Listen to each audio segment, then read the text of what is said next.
Hello friends, welcome to my channel. So இன்றைக்கி என்ன video பார்க்க போகிறீங்கன்னா, நான் நேற்று செஞ்ச சோயா தக்காளி பிரியாணியோட லாங் வீடியோ தாங்க இது. ஸோ குக்கர் எடுத்துக்கோங்க. குக்கர் எடுத்துகிட்டு ஆயில் 2 ஸ்பூன் ஊற்றிக்கோங்க. ஆயில் 2 ஸ்பூன் ஊற்றினதுக்கப்புறமா கீ 2 ஸ்பூன் ஆட் பண்ணிக்கோங்க. ஆயில் வந்துட்டு நல்லெண்ணெய் ஆட் பண்ணால் உங்களுக்கு டேஸ்ட்டு சூப்பராக இருக்கும். ஒரு வாட்டி ட்ரை பண்ணி பாருங்கள். ஆர்எல்ஸ் நான் ஆல்ரெடி சொன்ன மாதிரி கடலெண்ணெய் கூட நம்ம ஆட் பண்ணிக்கலாம், அதுவுமே சூப்பராக இருக்கும்.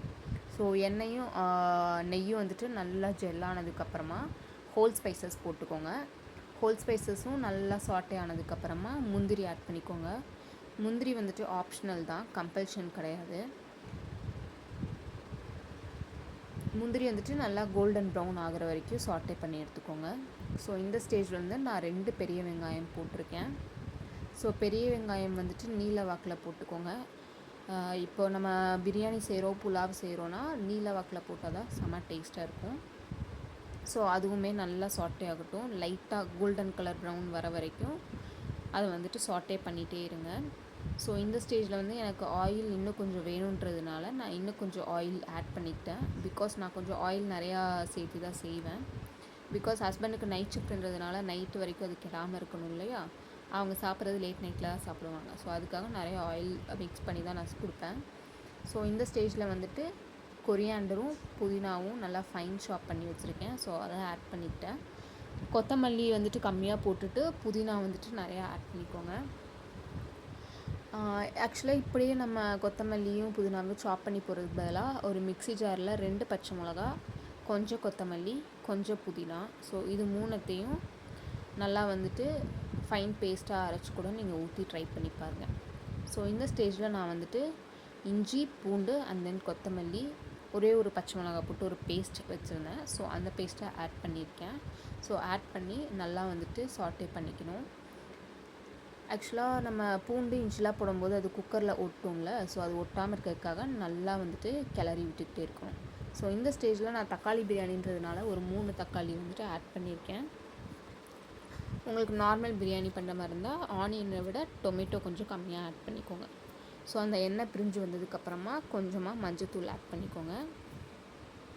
ஸோ மஞ்சத்தூள் ஆட் பண்ணதுக்கப்புறமா நம்மளோட ஸ்பைசஸ் மசாலா எல்லாமே ஆட் பண்ணணும். வரமிளகாத்தூள் கொஞ்சமாக ஆட் பண்ணியிருக்கேன். And then garam masala and then biryani masala, இது எல்லாத்தையும் போட்டுட்டு அந்த பச்சை வாசனை போகிற வரைக்கும் நல்லா மிக்ஸ் பண்ணிகிட்டே இருங்க. ஆக்சுவலாக இந்த ஸ்டேஜில் வந்துட்டு கர்ட் ஆட் பண்ணணும். என்கிட்ட வந்துட்டு கர்ட் இல்லாதனால நான் அப்படியே டைரெக்டாக வந்து மிக்ஸ் பண்ணிகிட்ருக்கேன். ஸோ இது வந்துட்டு நான் ஆல்ரெடி சொன்ன மாதிரி தான், அடியில் வந்துட்டு அடி பிடிக்காத மாதிரி அதை வந்துட்டு ஒன்ஸ் கிளறி விட்டுக்கிட்டே இருக்கணும்.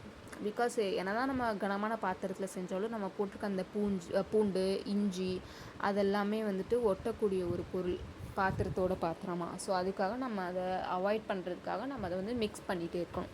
ஸோ இந்த ஸ்டேஜில் வந்துட்டு நான் சோயா ஆல்ரெடி வெந்நீரில் போட்டு ஊற வச்சுருந்தேன். அதை வந்து நல்லா தண்ணி இல்லாமல் பிழிஞ்சிட்டு ஆட் பண்ணியிருக்கேன். ஸோ இந்த ஸ்டேஜில் வந்துட்டு உங்களுக்கு சோயா வேண்டாம் அப்படின்னா பன்னீர் கூட ஆட் பண்ணலாம். Paneer and then cauliflower and then broccoli வச்சு ஒரு வாட்டி ட்ரை பண்ணி பாருங்கள், அவ்வளோ சூப்பராக இருக்கும். அண்ட் தென் உங்கள் கிட்டே பச்சை பட்டாணி இருந்தால் பச்சை பட்டாணியும் ஆட் பண்ணலாம். அண்ட் சில பேர் வந்துட்டு கொண்டக்கடலை போட்டு பிரியாணி செய்கிறாங்களே, ஸோ நம்ம வந்து கொண்டக்கடலையும் ஆட் பண்ணிக்கலாம்.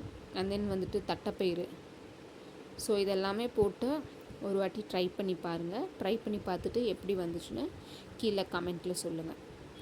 ஸோ இதோட பச்சை வாசனை எல்லாம் கம்ப்ளீட்டாக போனதுக்கப்புறமா நான் வந்துட்டு தண்ணி ஆட் பண்ணுறேன்.